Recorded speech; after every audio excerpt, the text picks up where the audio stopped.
Oi, gente. Mais uma vez eu. A gente vai falar agora de realismo. Espero que estejam bem e force, pessoal, que dá uma sensação de que não dá conta, de que não vai dar certo, mas vai sim. Tudo isso tem ajudado vocês e eu tenho certeza que vocês são capazes de chegar no objetivo de vocês, tudo bem? Então, hoje a gente vai falar de realismo. É uma continuação das aulas que eu tenho postado, né? Então a gente está falando de uma cronologia aí, mas aqui a gente está pensando especificamente no século XIX, então 1800 e alguma coisa, realismo talvez ali a partir da segunda metade do século. Então é um momento de muito diálogo, muita efervescência cultural. Nós temos várias influências, nós passamos por revoluções anteriormente, nós temos a Revolução Industrial muito bem consolidada, que já chegou em vários pontos da Europa, que vão determinar questões econômicas, políticas, a forma que a mudança da forma do trabalho, então, isso vai trazer novas teorias, então a gente vai ver aqui o marxismo, anarquismo, ideias voltadas mais para esse pensamento de justiça social são colocadas aqui. Pensando especificamente aqui para o nosso contexto, né? Claro, existem outros pensadores que vão trazer outras teorias, mas que a gente não vai abordar aqui no momento, tudo bem? Então, como sempre, eu trago um contexto, né? A gente tem que pensar ali, então, que tem o romantismo, a gente tem essas mudanças, tem a fotografia, como eu falei para vocês na aula anterior, e aqui, se essas mudanças estão acontecendo, a nossa sociedade está mudando junto e precisam ser colocadas, expostas essas estruturas, porque o romantismo até então idealizou tudo muito bem, fez essa roupagem muito bonita para ser colocada, mas que não reflete a realidade. Então, o realismo parece até redundante o que a gente fala, ele vem com esse objetivo, essa intenção de desmascarar e de mostrar o que tem acontecido no mundo. Então, aqui a gente tem muito uso do cientificismo, eles vão trazer essa arte como um caráter documental, a gente vai usar isso com rigor científico, então, a gente vai tratar isso tudo como objetos da ciência e que precisam ser colocados como realmente são. Então, a beleza do realismo está nisso. A beleza do realismo é a beleza do real, a beleza do que acontece no mundo. E às vezes isso não é muito belo, né, gente? Então, a tristeza, ela não é bela por si, mas existe esse fator estético que a gente consegue enxergar beleza na tristeza. Essa catarse é a palavra que a gente pode pensar, dessa comoção que é nos colocada. Então, a empatia, todos esses sentimentos, eles podem ser passados para nós, transmitidos por meio dessas obras que a gente pode considerar bela mesmo retratando um momento complicado. Então, como falei para vocês, existe esse cientificismo, a gente está muito dentro desse desenvolvimento industrial, a gente vai, então, perceber que o trabalho está em cima disso, e não só né, o trabalho, mas aí as artes. A gente, então, tem uma arquitetura que vai ter os moldes feitos a partir do que é feito na indústria, então a gente vai ter materiais novos, a gente vai pensar no ferro, no aço, uma maleabilidade de estruturas maior, então a gente consegue fazer prédios enormes, a gente consegue construir várias estruturas a partir desse ferro. E aí, se a gente está pensando num caráter mais urbano, a gente não tem espaço para palácios, a gente vai ter espaço para loja, armazém, depósito, espaços, prédios que a gente possa acomodar os trabalhadores próximo da indústria. E aí, isso já me lembra muito o que a gente vê na literatura. Quando a gente pega lá o cortiço do. Me fugiu o nome dele? A Luísa Azevedo. Isso, a Luísa Azevedo. A gente já vai ver ali, então, esse retrato, por exemplo, aqui do Brasil, com essas estruturas. A gente vai entender esse caráter científico, rigoroso, essas descrições feitas. E aqui nas obras não vão ser diferentes, tudo bem? Acho interessante a gente pensar, então, também na escultura, que ela não vai se prender, então, nessa imagem idealizada, harmonia, simetria, todos aqueles conceitos que eram super priorizados, isso não vai ter. A gente vai ter, querer focar no movimento do ser humano, tentar focar nessa descrição de gestos, percebem? Gosto de pensar muito nessa. Me fugiu, gente. Enfim, daqui a pouco volta. Mas justamente o realismo ele vai tratar então essas teorias políticas que vêm sendo colocadas e isso as obras vão sair a partir disso, vão ser colocadas na mesma linha de pensamento. Então, um pensamento marxista vai estar muito forte, vai estar atrelado às obras que a gente vai pensar aqui e vai ver o discurso ideológico que é colocado. E eu acho isso muito legal, porque aqui a gente tem vários argumentos para a redação. Não só aqui a gente consegue fazer críticas em cima de obras românticas, como a gente viu lá antes, a gente consegue embasar um parágrafo em cima de uma obra de arte. Então, acho bem legal a gente conseguir conciliar essas diferentes áreas do saber. Nossa, gente, fiquei muito triste que eu não lembro. Lembrei. E se o realismo quer expor tudo isso, então, de certa forma, ele também está indo contra o que o romantismo fez até agora. Então, percebam que ao longo da história da arte, a gente tem uma série de oposições feitas entre escolas e estéticas. Em um momento nós temos o Renascimento, que tem várias regrinhas de composição, de estudo da obra. Então, a gente vai pensar, ter um pensamento mais racional. Aí vem o Barroco com emoções fortes, e aí vem o Neoclássico e traz essa rigorosidade da academia, do formal. E aí vem o Romantismo e traz de volta as emoções. E agora o Realismo, ele vai não contra as emoções, mas ele vai tirar essa fantasia que é colocada pelo romantismo. Percebem que a gente sempre vai ter essas oposições? Então, acho legal a gente pensar nessas ondas que são feitas ao longo da história da arte, que movimentam, caminham, evoluem e nos trazem até aqui, onde a gente está vivendo, né, hoje em dia, e que nos fazem entender toda a composição, toda a formação feita em cima da arte que a gente vê hoje em dia.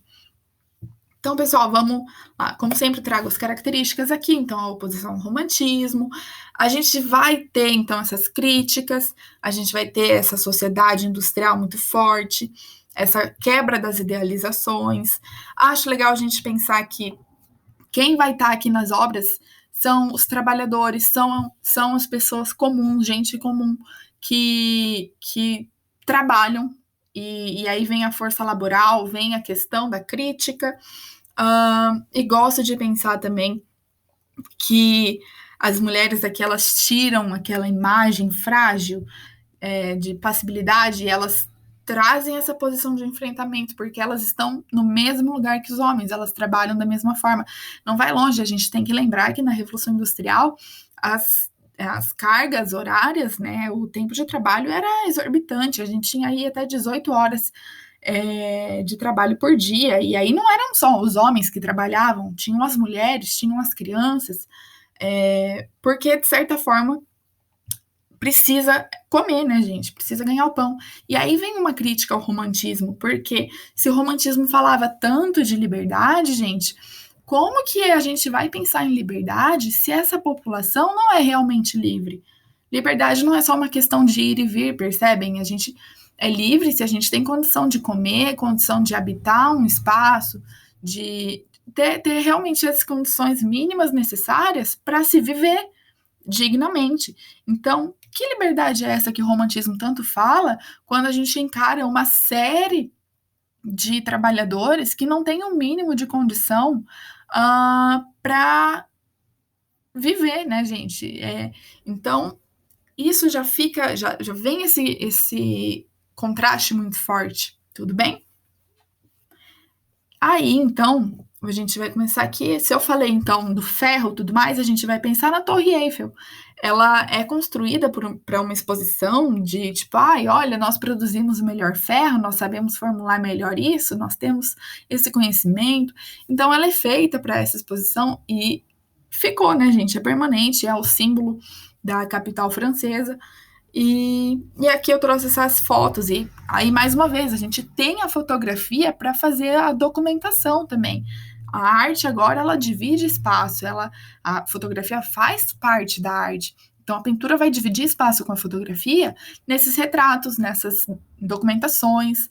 E aí, o diferencial da pintura, mais uma vez, eu retomo isso, não vai ser documental. O diferencial da pintura vai ser a visão de mundo que o artista vai colocar sobre a tela. O pensamento que ele tem vai ser exposto ali, percebem? Por isso que é tão importante a gente entender, porque isso tudo vai abrir portas para as rupturas futuras. Até rimou, mas que horror. As rupturas que vão seguir durante o século XX são iniciadas aqui nesse momento, porque a gente tem um paradigma que inverte e reconstrói todo o modelo de arte feito até então.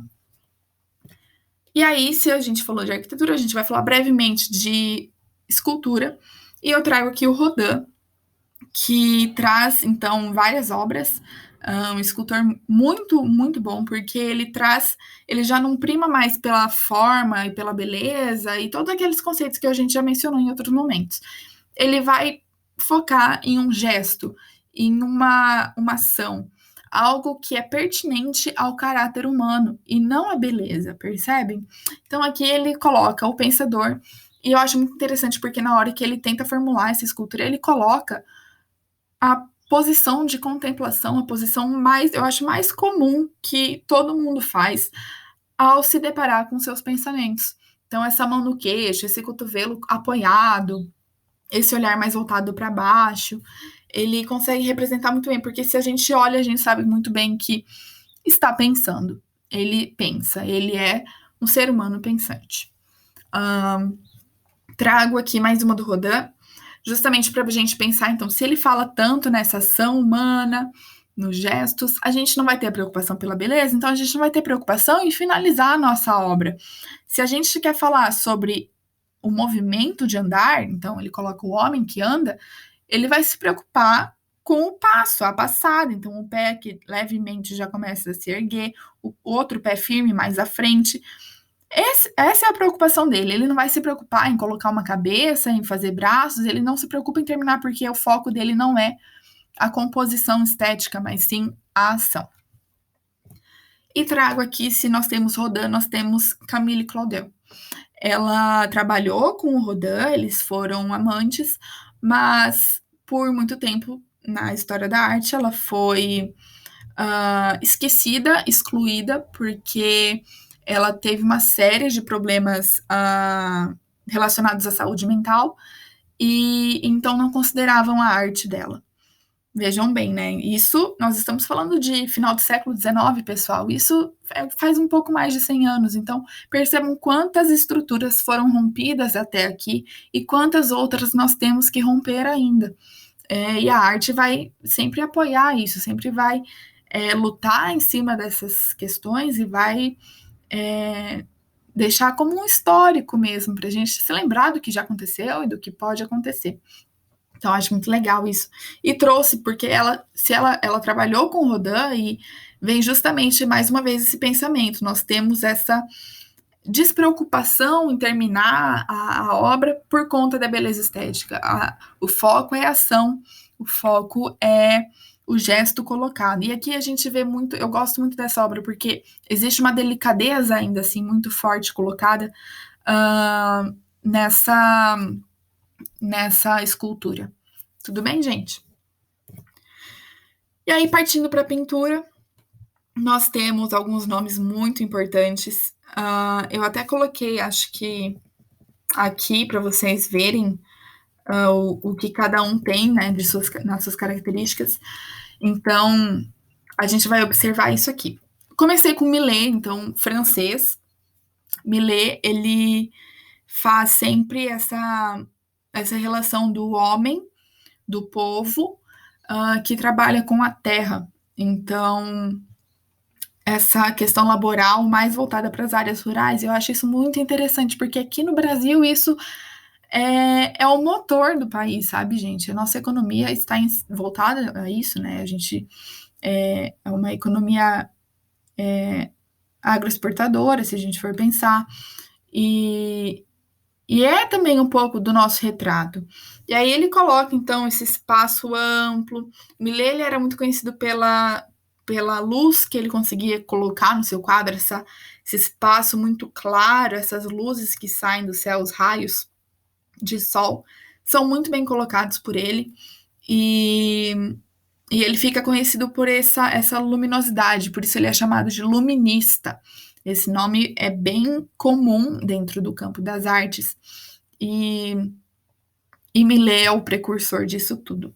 Então, tem esse espaço mais rural, o lugar em primeiro plano do trabalhador, aqui no caso, uma pastora. E, enfim, eu vou passar para a próxima para a gente poder falar um pouquinho mais. Essa aqui é as respigadoras. Então, nossa, ficou bem ruim essa, que pena. Mas, assim, gente, mais uma vez, então, aquela luminosidade no céu. Ele coloca em primeiro plano as trabalhadoras e percebam que nessa obra a gente já tem todo o trabalho feito por essa mão servil. E eu acho interessante pensar que Millet, ele coloca essas trabalhadoras num lugar de perfeição, sabe? Porque se elas conseguiram fazer tudo isso e conseguem ainda catar essas sobras que ficam no chão, que são os respingos, ele faz isso de forma muito. Acho que a gente pode falar como uma homenagem. E aqui eu acho interessante porque, ainda assim, apesar de toda essa força braçal, todo esse trabalho feito ao longo de dias e dias, ele retrata essas mulheres como subservientes, porque estão voltadas para baixo, né? Essa curvatura colocada são imagens de mulheres subservientes. Então, ainda assim, o trabalhador, ele tem a força, ele tem o poder ali, né? Ele detém o poder da força do trabalho, mas ele é subserviente a alguém.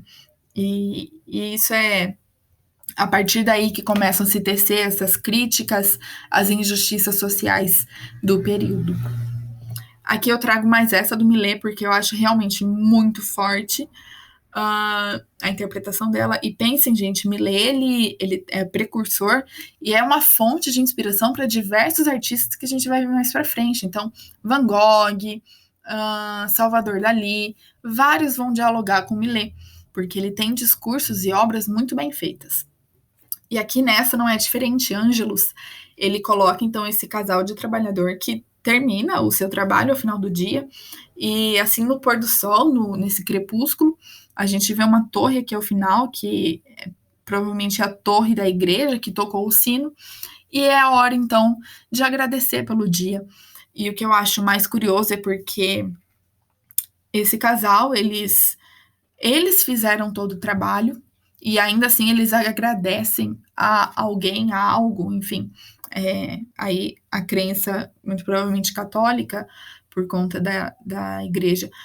Mas percebem essa crítica que ele coloca. Eu não tô falando, não tô tratando de religião aqui, gente, mas eu trato da crítica que o Millet coloca, porque tem ali em cima dessa visão de agradecimento o sentido de, mas se você fez o trabalho, você está agradecendo a quem?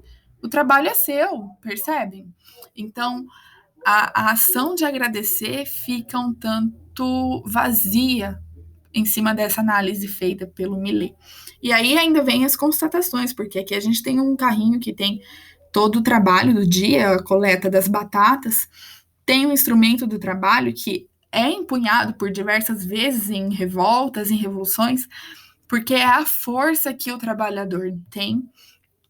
E, E fica, mais uma vez, essa posição de subserviência ao abaixar a cabeça, ao curvar o corpo, o tronco, né? Então, acho interessante a gente pensar nisso também. Se você. A questão do agradecimento a algo que, na verdade, você fez. Tudo bem? E aqui, esse outro artista, ele é o Daumier, acho que é assim que fala, agora eu esqueci a forma de pronúncia.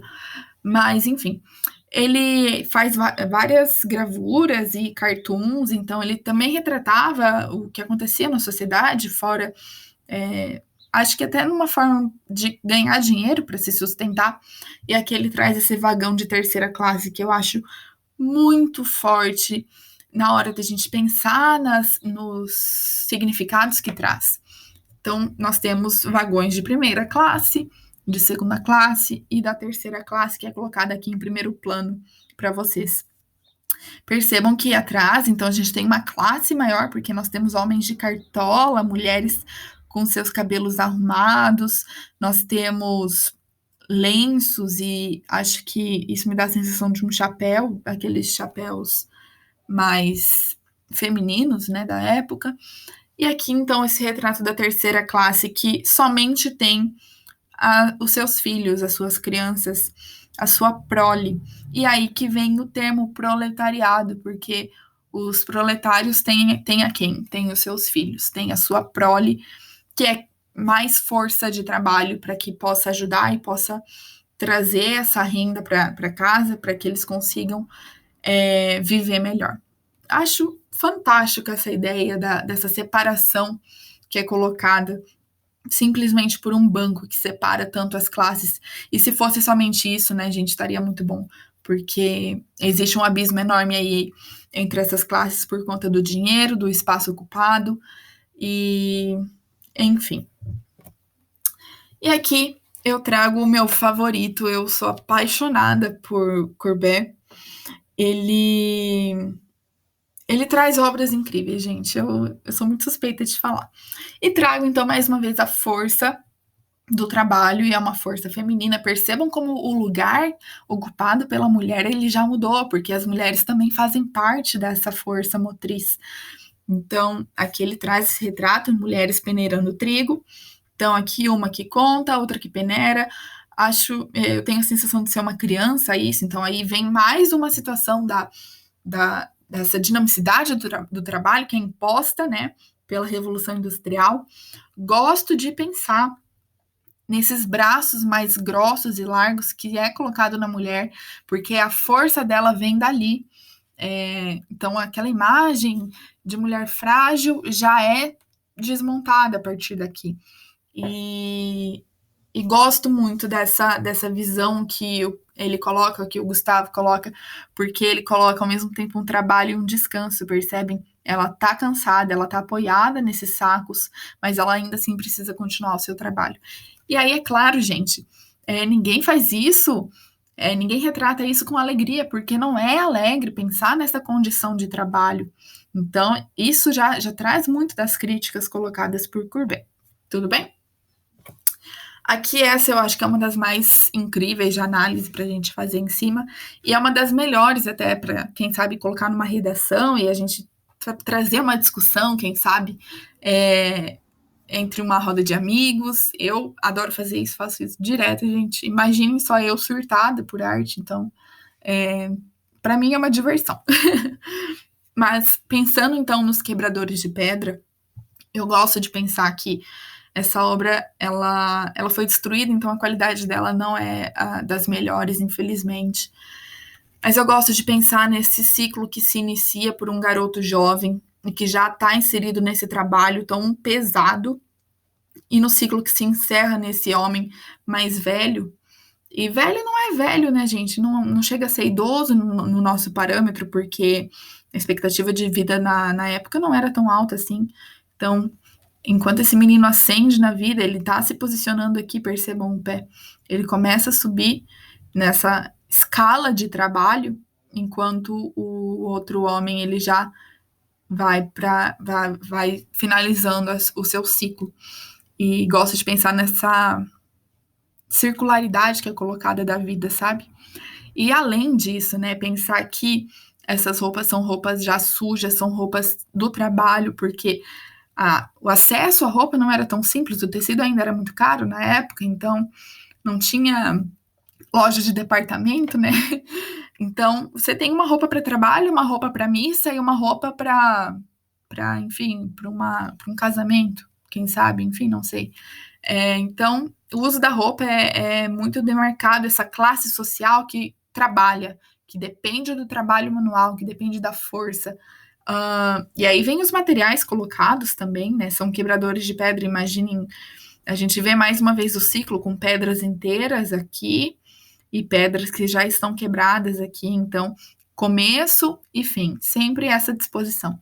Gosto de pensar também nessa panela que é colocada aqui ao fundo do cenário, porque existe um cuidado, e isso me lembra muito também das histórias que minha avó conta, de quando ela era pequena no sítio, para poder levar comida para os irmãos e para o pai que estavam trabalhando na lavoura, e de ter esse cuidado ainda, esse carinho entre a família, entre os seus que levam o seu prato de comida, o seu almoço ali em panos limpos, em um recipiente bem areado, por exemplo. Gosto muito de pensar nisso, porque vem muito a imagem da minha avó falando sobre esses relatos e ao mesmo tempo demonstra, sabe, que todo esse trabalho feito por essa família, esses dois, é um trabalho que coloca a comida na mesa. Então é uma obra muito forte, eu acho, de extrema necessidade de ser pensada e ser colocada, e é claro que devem existir outras análises em cima, mas que eu desconheço, mas eu acho realmente muito interessante. E a arte é isso, a gente pensar nas possibilidades de reflexão que cabem em cima dali, né? Então, se o Gustave Courbet fez toda essa obra em cima de uma ideologia de justiça social, por exemplo, a gente pode pensar aqui em inúmeras situações. Então, se a gente tem uma redação, a gente pode até pensar na realização, me fugiu o termo agora, mas enfim, na realização de direitos, por exemplo, na constituição de direitos para trabalhadores rurais, por que não, sabe? Valorizar essa mão de obra, valorizar essa força que movimenta o país, percebem? E isso é um argumento super contemporâneo que pode ser colocado a qualquer momento. E eu fico encantada, gente. Eu gosto muito de pensar nisso. E aqui, essa é a minha favorita. Eu amo o desespero, o desesperado, o autorretrato, porque é também a imagem do Courbet. E eu realmente amo essa, eu acho que, até estava pensando nisso, acho que é a minha favorita de toda a história da arte. Olhem bem isso, uma constatação que eu tive há pouco tempo.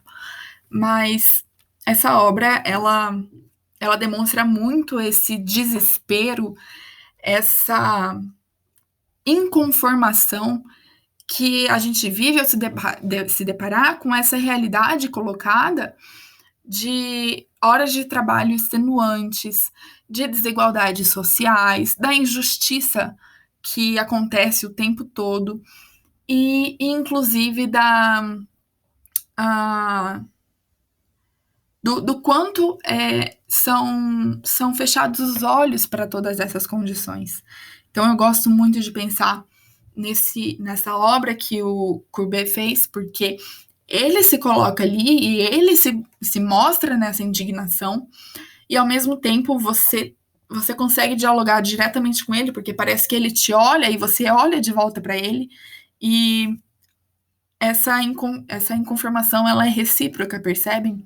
Porque é muito difícil combater todas essas injustiças e se sentir tão, de certa forma, sozinho no mundo, né? Porque são lutas grandes e que precisam de apoio, precisam de uma massa conjunta. E aí vem mais uma vez todo o discurso colocado na época a partir do marxismo, né, gente? Então, ainda fica também esse convite por parte do Gustavo, de mobilização, sabe? Ai, eu realmente gosto muito, gente. Já foi até capa de Facebook minha. Amo. E aí aqui eu trago, se a gente já falou tanto do social, né? Voltado para os trabalhadores. Ah, eu vou voltar uma coisa aqui, porque, gente, isso também a gente precisa pensar que ele coloca esses trabalhadores, mas percebam, os rostos não são identificados, então pode ser qualquer um, pode ser eu, pode ser você. Ele coloca justamente esse rosto não visto, né?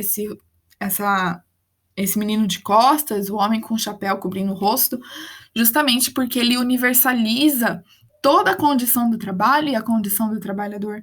Porque por mais que sejam diferentes, né, os seus trabalhos, as suas funções, a condição de exploração é a mesma. Então, ele traz essa universalização ao não identificar os rostos, tudo bem? E aí, acho muito legal também esse pensamento, porque ele traz uma cena específica, mas que traz uma identificação para qualquer um, né? Então, mais uma vez, mais um ponto aí que eu acho sensacional. E aí, então, se a gente viu toda a questão dos trabalhadores, ele vai expor também a hipocrisia dessa burguesia, desse clero que domina essas massas e que se coloca como superior, né? Classes acima. E aí ele faz esse funeral em Yunnan, e eu acho muito interessante porque dizem que quando você chega próximo ao quadro, dizem que essa cova colocada parece que a cova é sua, parece que o enterro é o seu. E então esses diálogos que são construídos diretamente com o espectador, acho realmente muito interessante.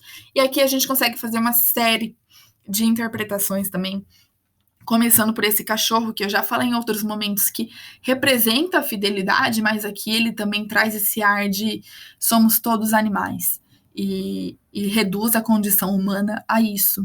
Então, acho muito interessante. E aí eu gosto também de pensar, a gente já faz um paralelo lá com a literatura mais uma vez, com Machado de Assis, quando traz várias das situações lá postas no Brás Cubas, nos contos que ele escreve sobre diversas hipocrisias existentes na sociedade. Então, gosto de pensar também nessa relação. Aí, saindo do cachorro, eu gosto de pensar nessa corte toda feita pelo clero. Então, nós temos um padre, um coroinha, alguém que segura a imagem de Cristo.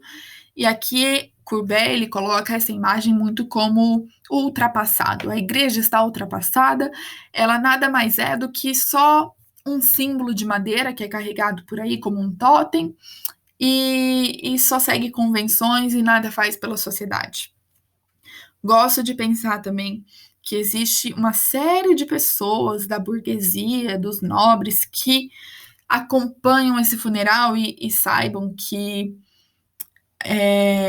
essas mulheres, elas não choram, elas não colocam os lenços para chorar. E aqui o Gustavo, ele coloca isso muito claro. Elas não estão cobrindo o rosto para chorar, para secar suas lágrimas. Elas colocam porque o cheiro do defunto já está muito forte e não aguentam. E aí mostra essa ironia da sociedade, percebe? Elas cobrem o nariz, cobrem o rosto todo porque não aguentam. E aí, gente, depois disso aqui, eu tenho 2 pontos do Gustavo Courbet que são muito delicados para a gente conversar, porque envolvem a questão da mulher. E nesse tempo todo de arte, a gente vem discutindo a questão da mulher, como ela é colocada, e sempre vem aquela questão da mulher vista como contemplação, a questão da beleza, a questão do nu feminino, que é colocado, então é retratado pinturas de mulheres nuas que são contempladas. E até aí tudo bem, né, gente? Porque a gente entende as questões históricas, mas eu não posso deixar de falar da questão que a gente vive hoje, porque existem 2 obras feitas pelo Gustavo Courbet que ainda trazem muita polêmica para os dias atuais, e que eu vou confessar para vocês, eu estou receosa de passar aqui no slide, então eu vou passar de forma muito breve, porque são obras que são censuradas ainda, e nada mais retratam do que o nu feminino. E de forma, se a gente for pensar no realismo, então vai representar o nu feminino como real, né, gente? Como o que acontece. E aí vem várias críticas que são feitas hoje em dia, não só em cima dessa censura colocada em cima da obra do Gustave, mas também em cima das restrições de fotografia, por exemplo, que são postadas, das restrições do corpo feminino em si, né? Então, e aí envolve muito mais do que o nu, envolve a forma que as mulheres se vestem e o quanto isso incomoda a sociedade e o quanto isso não pertence à sociedade, porque não é uma questão da sociedade julgar ou falar que deve usar ou não, mas essa autonomia que a mulher vem colocando cada vez mais e vem tentando impor, ela incomoda muito. E, infelizmente, é um dilema muito forte ainda, que sofre muita censura, muito julgamento. Então, para ser bem resumida, eu vou passar aqui nessa, que trata o nu feminino, mais uma vez, mas trata o nu feminino relacionado a um casal de lésbicas. Então, isso incomoda a sociedade. Esse tipo de relação traz demonstra, elas escancaram as hipocrisias da sociedade, porque tudo é válido até o momento em que as normas, entre aspas, são respeitadas, percebem? E aí é que tá, porque nenhum tipo de relacionamento ou forma de se expor ou forma de se portar são normas, porque cada um tem a sua autonomia, a sua individualidade para bem decidir o que quer e o que não quer. Então, isso precisa ser ressaltado, tá, gente? Bom, então eu trago essa cena do homossexualismo e, em seguida, existe uma obra chamada A Origem do Mundo, em que traz um nu feminino de uma vagina feminina, é o primeiro plano da obra, e que é colocada com pelos pubianos, como é visto e como existe na realidade, e é trabalhado isso daí muito além lá na biologia, enfim, aqui não cabe falar esse espaço, mas que ainda hoje sofre censura. O Facebook bloqueia essa imagem o tempo todo, gente. E realmente é muito difícil conseguir essa imagem. E aí eu comento, porque eu vou passar direto, mas vocês podem ver isso lá no slide, enfim. Porque eu tô com medo de bloquearem o vídeo aqui no YouTube. Então eu não quero perder a aula, não quero perder a gravação. E eu não quero que vocês deixem de pensar nessa censura que é sofrida ainda, tudo bem? Então, eu vou passar bem rápido, vocês procurem depois. O nome é A Origem do Mundo. E o nome é o que é, porque são as mulheres que dão à luz a vida, parem e é isso, gente, é isso. Eu vou passar bem, bem rápido. Tudo bem? Tudo certo? Não tá tudo certo, mas infelizmente é o jeito que a gente tem que trabalhar em alguns momentos. Bom, Courbet era isso. Eu fico muito triste, porque tem que acontecer assim. Eu espero que em um momento no presencial a gente consiga discutir isso de forma livre, sem as censuras que são colocadas na nossa sociedade. E aí a gente passa já para Manet, que é um período de transição. Eu falei para vocês que existem vários estilos que acontecem nesse período, então romantismo, o realismo.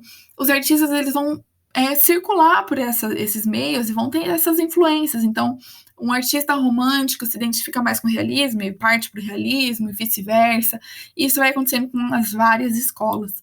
E aqui é o caso porque o Edouard Manet, percebam, é com A. Então, não é o Monet ainda do impressionismo, é o Manet. Ele faz parte desse realismo, mas ele já traz essa transição para o impressionismo que a gente vai ver numa próxima aula.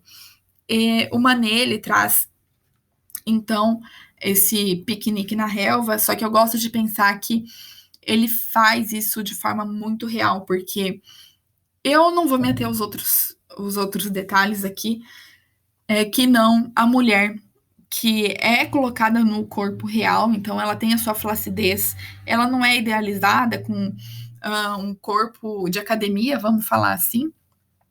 E aí, corpo de academia, tanto a academia do neoclássico lá, com aquela formalidade, e a academia aqui de hoje, que são mulheres super magras e que prega essa ideia de saúde, né? O que é totalmente errado. Então, ele traz essa realidade da mulher flácida, a mulher que encara diretamente o espectador e que tem esse olhar firme e determinado, percebem? Uma mulher que sabe o que quer. E eu gosto muito de pensar nessa posição das mãos que ela tem, porque isso, quando a gente coloca a mão no queixo, por exemplo, é um sinal de que, tipo, eu penso, eu afirmo e é isso. Percebem? Essa essa imposição de se colocar no lugar, sabe?